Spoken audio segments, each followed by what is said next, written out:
भक्ति में ही शक्ति होती है। जय माता दी दोस्तों, मैं उषा आप सभी भारतवासी भक्तजनों को मेरे इस चैनल माँ शक्ति से शक्ति 11 की तरफ से आप सभी को माँ की असीम कृपा आपको प्राप्त हो। धन धान सुख समृद्धि आपके जीवन में भरे। जो भी मनोकामना इच्छाएं हैं माँ शक्ति आपकी पूरी करें। साधनाओं में और भक्ति में जब भी आपकी पूजा के दौरान शरीर में जो पीड़ाएं होती हैं वो क्यों मिलती हैं, क्यों होती हैं। पहला ये चीज़ है कि माँ शक्ति जो है, जो भी देवी की पूजा करते हैं उनमें ऊर्जा की जागृति होती है। यानी कि जो साधनाएं अगर सफल हो जाती हैं तो उससे पहले कुछ संकेत भी मिलती है कि माता ने आपकी पूजा साधना जो है उसे स्वीकार किया है। अब इन संकेतों के माध्यम से आपको डरना नहीं है। उस वक्त पर माँ की ऊर्जा आपके शरीर में विद्यमान हो रही होती है, या ऊर्जा वो जो पॉजिटिव जो सकारात्मक ऊर्जा है वो आपके शरीर में प्रवाहित होती है। अगर यूं कहें तो कुंडलिनी शक्ति जागृत होती है।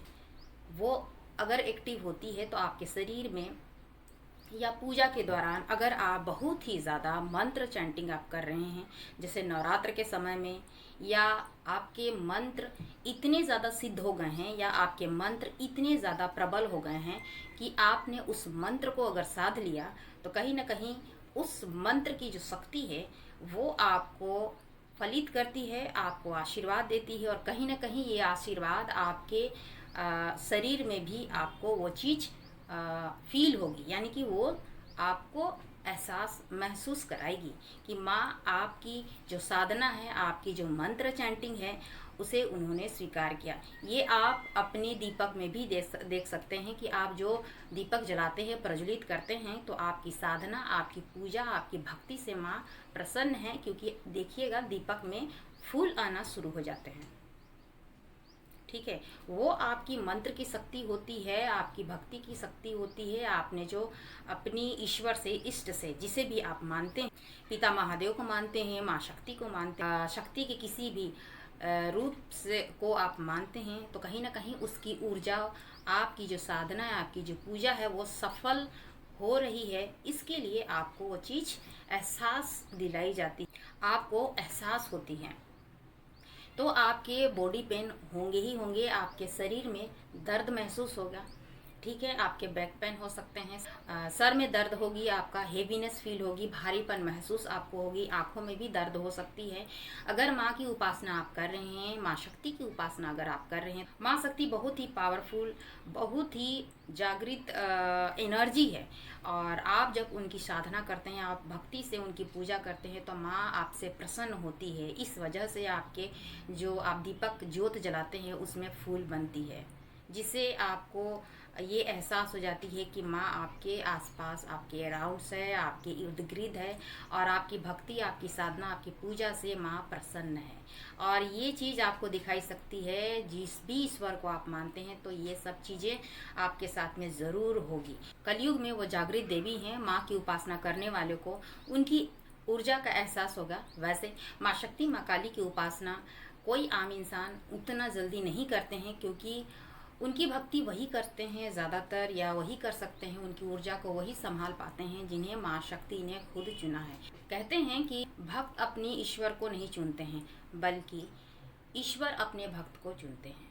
तो माँ, ये तो माँ शक्ति है, माँ काली है, तो इनकी ऊर्जा बहुत ही उग्र होती है और माँ उन्हीं बच्चों को चुनती है, और माँ शक्ति, माँ काली उन्हीं को चुनती है जिससे हो सकता है उसके पिछले जन्म में भी माँ से उनका लगाव रहा हो, या माँ की उपासना उन्होंने पहले भी करी है। ठीक है, जो इस जन्म में भी वो माँ की उपासना कर रहे हैं, ये एक कारण होती है। दूसरा, आपकी साधना, आपकी भक्ति, आपकी पूजा से माँ प्रसन्न है, इसीलिए ज्योत में फूल भी बनते हैं। और अगर आपके शरीर में पूजा के दौरान अगर शरीर में अगर दर्द महसूस होती है, बैक पेन होते हैं, आंखों में दर्द हो सकती है, भारीपन महसूस हो सकती है, सर में दर्द हो सकती है, ठीक है, आपको बहुत ही ज़्यादा हेवी महसूस हो सकती है, पैरों में दर्द हो सकती है, ठीक है, आपके माथे पे जो है वो चींटियों जैसा चलने का आपको एहसास हो सकती है, वो आपका आज्ञा चक्र एक्टिव होती है, जागृत होती है, इस वजह से ये सब चीज़ें होती हैं। और कहीं ना कहीं आपने इतने सारे अगर मंत्र आपने करे हैं, और मंत्र जब जागृत होती है तो आपके शरीर में जो कुंडलिनी शक्ति है वो एक्टिव होती है, वो जागृत होती है। ठीक है, इसलिए बॉडी पेन होती है, इसलिए शरीर में दर्द भी महसूस होती है। ये सभी चीज़ें जब होती हैं पूजा के दौरान या आपके भक्ति, आपकी साधना के दौरान, तो आपको डरना नहीं है। क्योंकि मैं छोटी ही उम्र से माँ शक्ति की उपासना कर रही हूँ। नवरात्र में बहुत ही छोटे उम्र से ही मैं कर रही हूँ, तो अनुभव है और माँ का आशीर्वाद है, जिस वजह से मैं आपको ये सभी चीज़ें बता रही हूँ। जो भी आपको दर्द महसूस होते हैं उससे आपको डरना नहीं है, क्योंकि ये आपकी भक्ति, आपकी साधना जो आप करते हैं तो ये अनुभव होती है, शक्तियों का जागृति होती है, जिससे आपकी थर्ड आई एक्टिव भी होती है और कहीं ना कहीं आप अंदर से भी मजबूत आप बनने लगते हैं। क्योंकि ये तो माँ है, माँ की शक्ति बहुत ही उग्र होती है और आप भी जानते हैं कि माँ के साथ कौन कौन से रूप चलते हैं। सभी जानते हैं कि माँ शक्ति की पीछे कैसी ऊर्जाएं चलती हैं। ठीक है, तो ये जो शक्तियाँ होती हैं वो भी आपकी परीक्षाएं लेंगी, तो आपको डरना नहीं। आपके साधना के समय भी ये जो शक्तियाँ रहती हैं, माँ की जो योगिनियाँ रहती हैं, वो भी आपकी परीक्षाएं लेंगी। ठीक है, तो आपको डरना नहीं है। जो डर जाते हैं वो अपनी साधना बीच में ही छोड़ देते हैं। लेकिन मैंने जिस तरह से पहले ही कहा है कि माँ शक्ति जो है वो अपने भक्त को खुद चुनती है। ठीक है, तो उनका आशीर्वाद भी रहता है, जिससे उनके जो ऊर्जा जितने भी रहती हैं बहुत ही ज़्यादा बॉडी जो हिट रहती है, गर्म रहती है, उनकी जो ऊर्जा, जो सहन करने की जो शक्ति रहती है वो उनके भक्तों में ही रहती है। ठीक है, और वो अपनी साधना को भी बीच में नहीं छोड़ते हैं और आगे बढ़ते हैं माँ की पूजा के साथ साथ। तो जो आपका जो मंत्र है और मंत्र की जो साधना है आपने की है तो उसकी भी जागृति होती है, और माँ के साथ साथ जो भी योगनियाँ जो चलती हैं, जो भी ऊर्जाएं चलती, वो भी आपकी परीक्षा रहती। इस वजह से भी आपकी बॉडी पेन हो सकती है। और जो कुंडलिनी जब जागृत होती है आपके शरीर में, जब आप मंत्र चैंटिंग करते हैं, माँ की पूजा आराधना साधना करते हैं, काफ़ी समय हो गई है, तो इसकी वजह से भी आपको बॉडी पेन या शरीर में दर्द रहते हैं। तो आपको डरना नहीं है इस वक्त में, क्योंकि भक्ति में ही शक्ति होती है और ये तो ईश्वर हैं। ईश्वर अपने भक्तों की परीक्षा जरूर लेंगे कि आप उनमें सफल होते हैं या नहीं। तो ये तो माँ शक्ति है, माँ काली है, ये परीक्षा तो लेंगी ही लेंगी। क्यों लेंगी? क्योंकि आपको उस मुकाम तक पहुंचा सके, आपको अंदर से मजबूत कर सके। आप जो हैं, जिसके लिए माँ शक्ति ने आपको जिस कार्य के लिए चुना है उसके लिए आपको तैयार किया जाएगा। तो देखिएगा, माँ की उपासना करने समय माँ से बढ़कर तो कोई आपको लगेगा ही नहीं। आप उनकी भक्ति में इतना रम जाएंगे कि माँ से प्यारी तो कोई दूसरा लगती ही नहीं है। माँ जैसा करुणामयी, माँ शक्ति जैसा करुणामयी, माँ जैसा शक्ति जैसा सुंदर ममतामयी हो ही नहीं सकती है। तो माँ आपको चलना भी सिखाती है, गिर के उठना भी सिखाती है। ठीक है, और आपको उस परीक्षाओं में सफल भी कराती हैं, लेकिन वो परीक्षा ज़रूर लेती है, वो आपके भले के लिए ही होती है। और माँ की जो उपासना करते हैं उन भक्तों की कभी भी कोई कुछ बिगाड़ नहीं सकता है। माँ की ऊर्जा, माँ की शक्ति हमेशा उसका प्रोटेक्शन करती है। माँ का आशीर्वाद हमेशा उस पर आशीर्वाद बनी हुई रहती है, और उसके साथ साथ उनके घर परिवार में भी उनका आशीर्वाद बना रहता है। नकारात्मक शक्ति उनके घरों में प्रवेश नहीं कर सकती है, क्योंकि माँ है और माँ हमेशा प्रोटेक्शन बनाए रखती है उसकी, जो उसकी पूजा आराधना करते हैं उस भक्त की और उसके परिवार की भी। तो जो भी शरीर में दर्द होती है, बॉडी पेन होते हैं, वो एक माँ की ऊर्जा ही है, माँ की ऊर्जा है जो आपको महसूस करा रही है। ये सभी होना तय है, क्योंकि ये माँ शक्ति की उपासना है, अकाली की उपासना है, या देवी की किसी भी रूप को आप मानते हैं, जैसे नवरात्र में। ठीक है, हम 9 देवी दुर्गाओं को हम मानते हैं।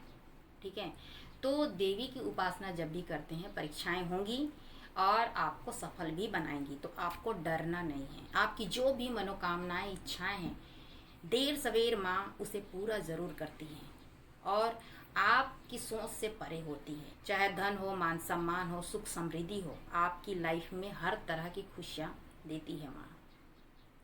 और आपके पूरे परिवार में सुख शांति, धन धान, सुख समृद्धि भी देती है।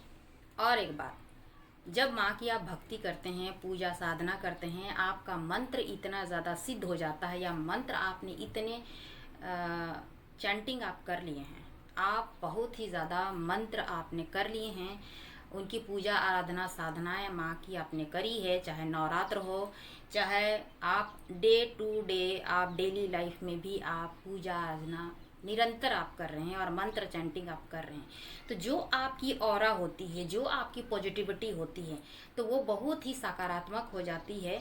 और इसी वजह से नेगेटिव एनर्जी यानी कि नकारात्मक ऊर्जा भी आपके आसपास आने लगती है। ठीक है, तो वो हार्म तो नहीं पहुंचा सकते हैं, वो आपका नुकसान तो नहीं पहुंचा सकते हैं, लेकिन असर करते हैं। वो आपकी सकारात्मक ऊर्जा की वजह से ही वो आपकी तरफ आकर्षित भले होते हैं। तो इस वजह से भी आपको थोड़ा सा परेशानी होती है, लेकिन वो नेगेटिव ऊर्जा, नकारात्मक ऊर्जा आपका कुछ बिगाड़ नहीं सकते हैं, क्योंकि ये भक्ति है और भक्ति में ही शक्ति होती है। तो माँ आपका हमेशा प्रोटेक्शन करती है। जो भी आपकी मनोकामनाएं, इच्छाएं हैं, धन धान, सुख समृद्धि, आपका वैभव, सुख शांति, वो माँ आपको देती ज़रूर है। आपके परिवार में सुख शांति समृद्धि लाती है। कोई भी नेगेटिव ऊर्जा या कोई ऐसा नेगेटिव चीज़ आपको या फिर आपके फैमिली को या आपके घर को नुकसान नहीं पहुंचा सकती है। वो दूर से ही वो लौट जाती है। ठीक है, तो ये है माँ की शक्ति, माँ की भक्ति। तो बॉडी पेन अगर होती है पूजा के दौरान, क्योंकि ये सब चीज़ें हमारे साथ हो चुकी है और ये होती ज़रूर है, क्योंकि ये सभी चीज़ें, बॉडी पेन, शरीर में जो दर्द होते हैं, कुंडलिनी शक्तियाँ जो जागृत होती हैं, आज्ञा चक्र आपके खुलते हैं, जिन ऊर्जाओं से आप कनेक्टेड हैं, तो कहीं ना कहीं वो आपको एहसास दिलाती हैं, वो आपके आसपास हैं। आपकी पूजा को स्वीकार की गई है और आपका प्रोटेक्शन हमेशा बनी हुई है माँ की। तो अगर पूजा के दौरान, भक्ति के दौरान, मंत्र चैंटिंग के दौरान अगर कुछ ऐसी पेन आपको होती है, बॉडी पेन होती है, शरीर में दर्द होती है, तो इससे आपको घबराना नहीं है, क्योंकि हम सभी ये सभी चीज़ों से गुजर चुके हैं। माँ का आशीर्वाद ही है, उनका एहसास ही है। धैर्य से, भक्ति भाव से माँ की उपासना आप करते रहिए। जो भी इच्छाएं, मनोकामनाएं हैं, माँ शक्ति उन्हें ज़रूर पूरा करेगी। वीडियो अच्छी लगी हो तो आप लाइक, शेयर एंड सब्सक्राइब ज़रूर कीजिएगा। माता का आशीर्वाद आप सबों पर बनी रहे। नेक्स्ट वीडियो में फिर से मिलती हूँ, तब तक अपना ख्याल रखिए। जय माँ शक्ति।